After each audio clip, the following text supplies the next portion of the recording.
Lately, I've been asking myself the same question. Is it even cheaper to cook at home anymore? Take tonight's dinner, cheeseburger sliders, basically White Castle at home. A pack of 6 frozen White Castle burgers cost $7.79, so 12 would run me a little over $15. At this same store, a pack of dinner rolls is $3.29, a pound of 80/20 ground beef is almost $10, and American cheese is on sale for $3. We are already over $16 before we've even bought the onion. And I think to myself, wait a second, how is the homemade version actually more expensive? And really, it's the same story with my Dollar Tree meals. Those frozen Tony's pizzas they sell are $4 each.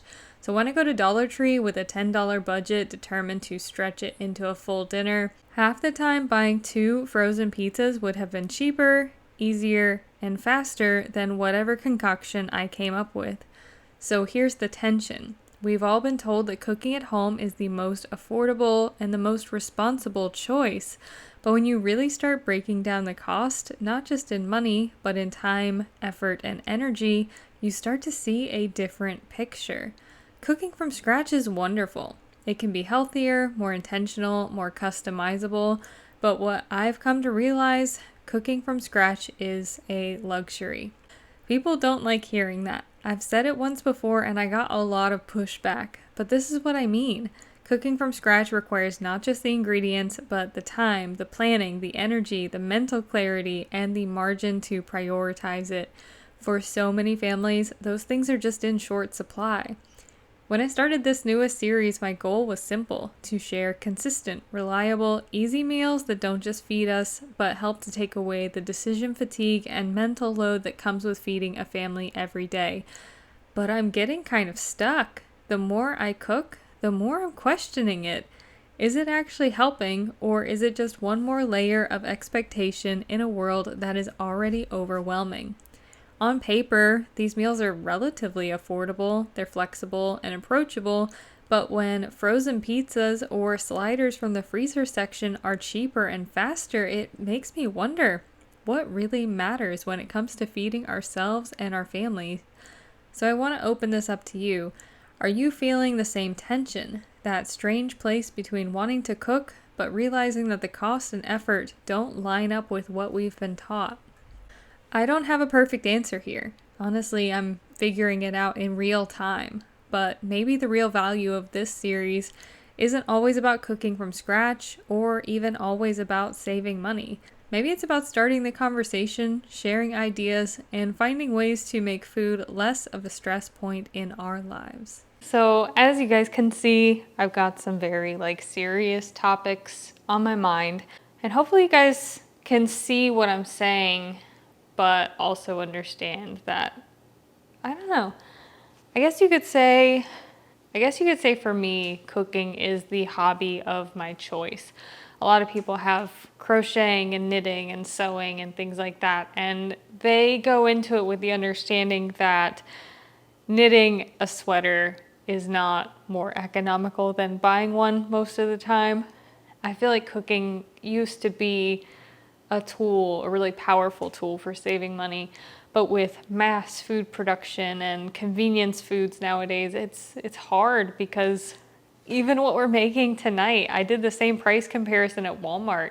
And Walmart even had a generic cheeseburger slider that was not White Castle that actually ended up being a little bit cheaper than buying the ingredients to make it from scratch. So it's kind of up in the air as far as how I'm feeling. So I have a lot of very kind of heavy thoughts on me right now, but we're gonna set those aside. We're gonna cook dinner. I'm gonna continue with this series.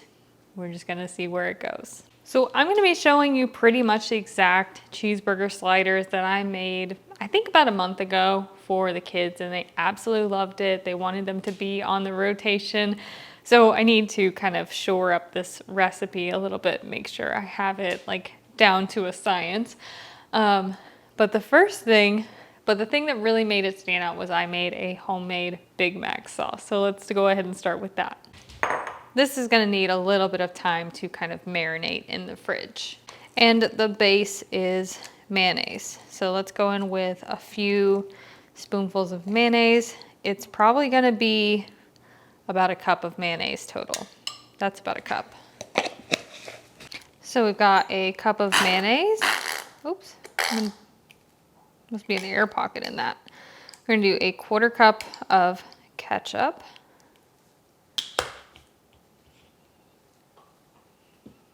And about 2 tablespoons of yellow mustard. I'm just using the same 1/4 cup measuring cup and filling it up about halfway because a 1/4 cup is 4 tablespoons. I'm also going to do the same with some sweet relish, about 2 tablespoons.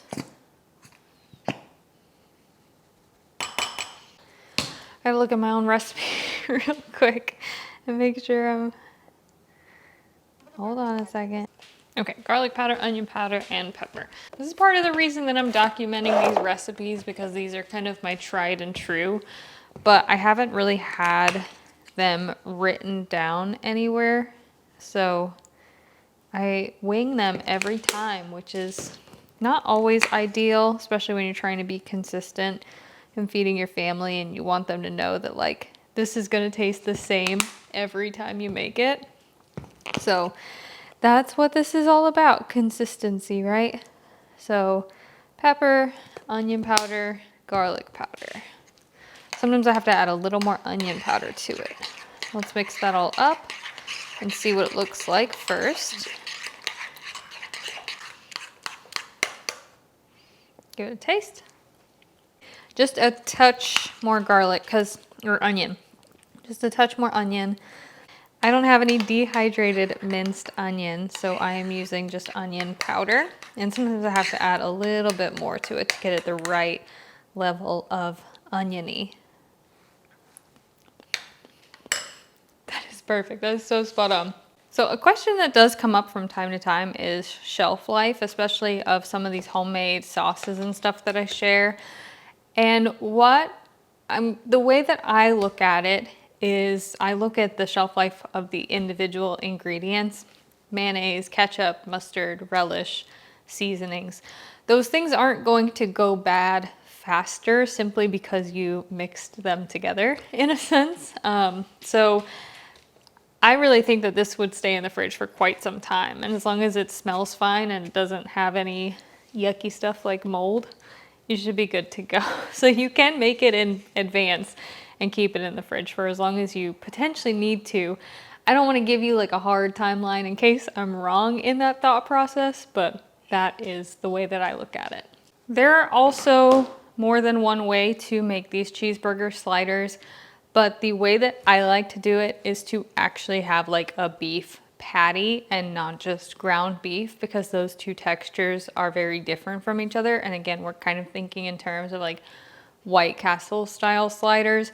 So I don't do the whole browning ground beef on the stovetop. I'm going to be baking it in the oven. 400. There's no bread in the oven this time. I've checked. We're good to go. These are my dinner rolls. I don't like to use the Hawaiian rolls either. I just like a plain white dinner roll, you know, again, thinking in terms of like White Castle-esque.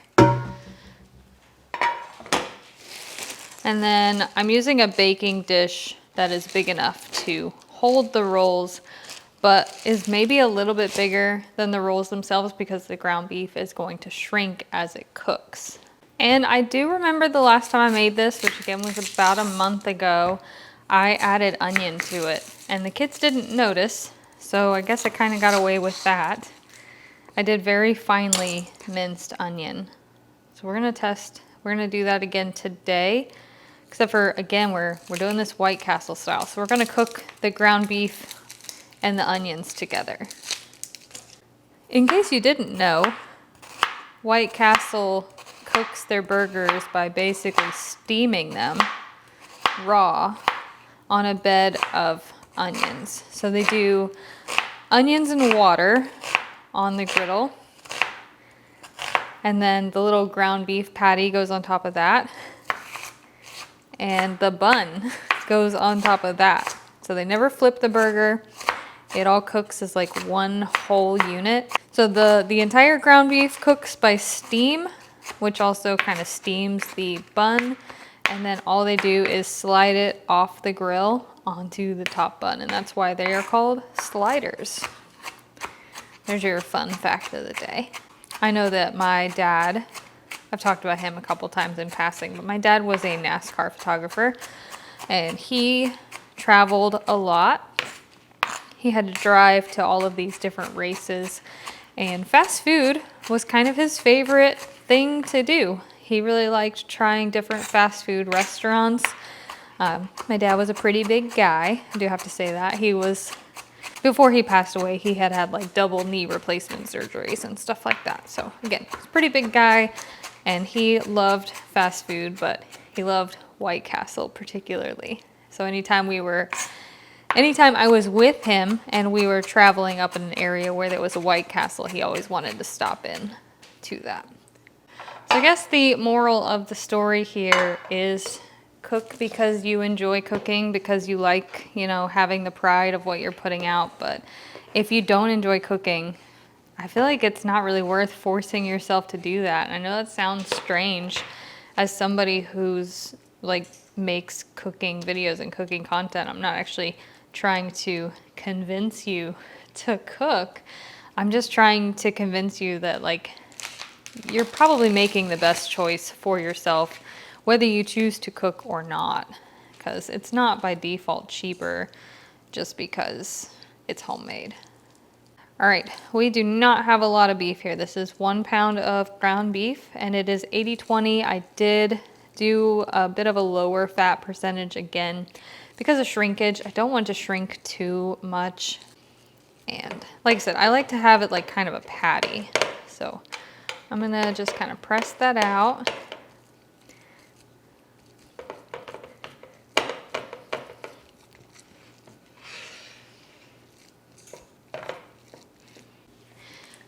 And then I'm also going to be seasoning this really lightly with just some salt, pepper, garlic powder, onion powder. This is the Smash Burger seasoning blend, but you don't have to use this. I just have some because I got it on sale.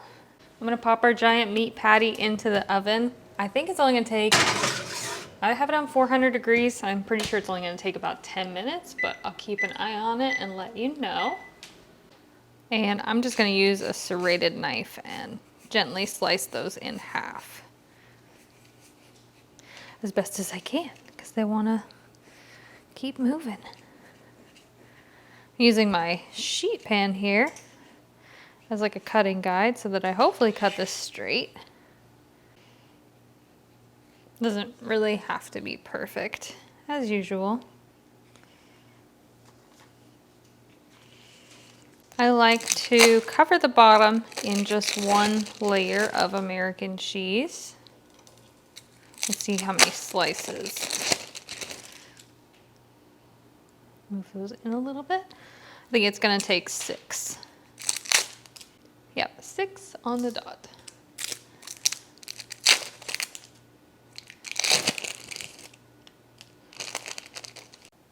So yeah, that was pretty much 10 minutes on the dot. Once the beef is no longer pink, it is ready to go. And as you can see, we did have some shrinkage, a lot of fat, but overall I'm really happy that this kind of stayed the same size. So 80-20 was definitely the right call. Now here is, I think, the challenging part is getting this out of this pan. But first I'm gonna drain off some of this fat just to give myself an easier time. I don't know why I torment myself by making things that are like, I don't know, more stressful, I guess you could say. All right, so I'm gonna try to position this in a way that makes sense. A couple of spatulas will assist in lifting this over. Perfect. Oh, that was actually painless. So the last thing I'm gonna add before this goes back in the oven is gonna be some pickle. I'm gonna do 1 slice of pickle on each slider. All right, on goes that top bun.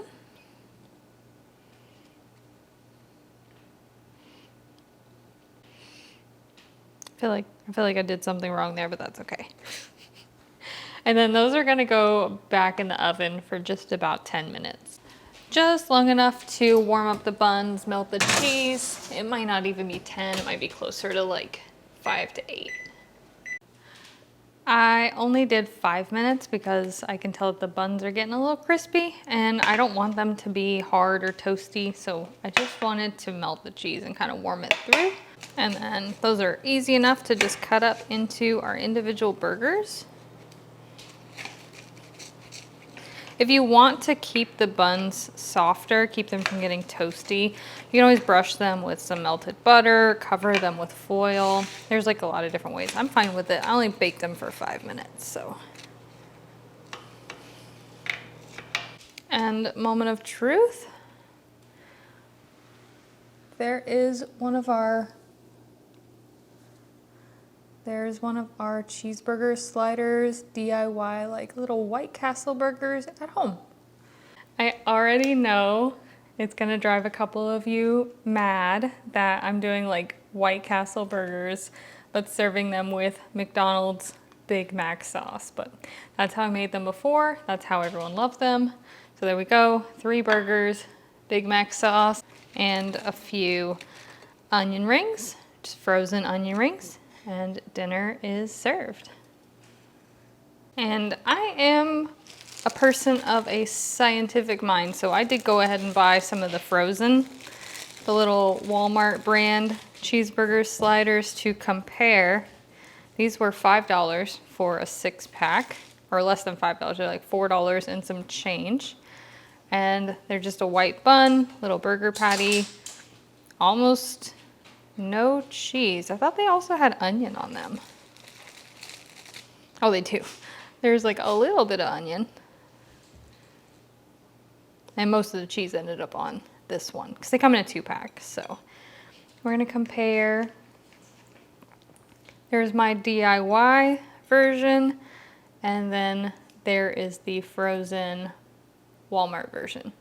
So from a size comparison, they are about the same size, although as you can see, my version is a little bit more meaty and cheesy and oniony. So toppings wise, very, very different, but size wise, kind of similar. And actually, let's try them both plain first. Those kind of good. They have a really good amount of onion on them, but like, because it's cooked onion, it's not very potent. And they're really meaty and cheesy. And I did put that little sliced pickle on it too. And now for the frozen Walmart cheeseburger slider.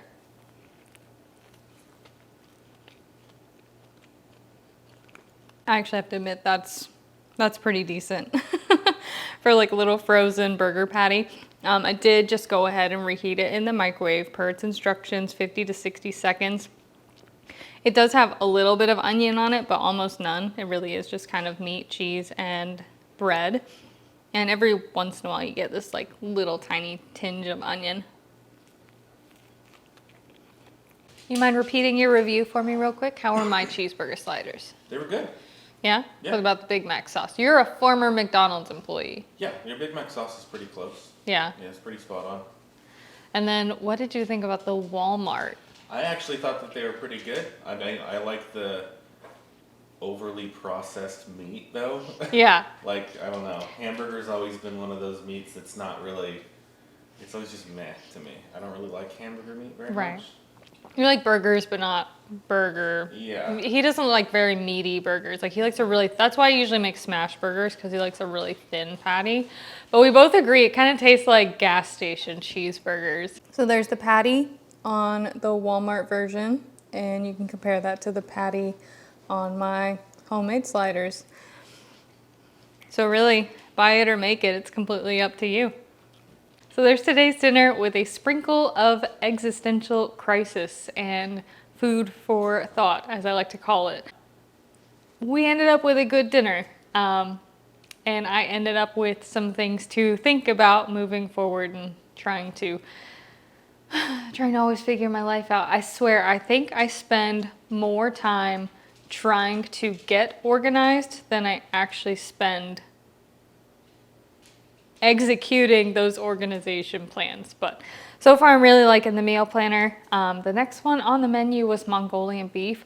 I'm still kind of in debate on how to go about that one because I'm trying to make these meals affordable, and Mongolian beef is another one that kind of falls into the restaurant realm where, yeah, it's cheaper than going out to a restaurant, but it's not really particularly a cheap meal to make at home. So I'm gonna think on that one. I might not have a video up tomorrow because of that. It might be the next day, but I'll see you guys again soon.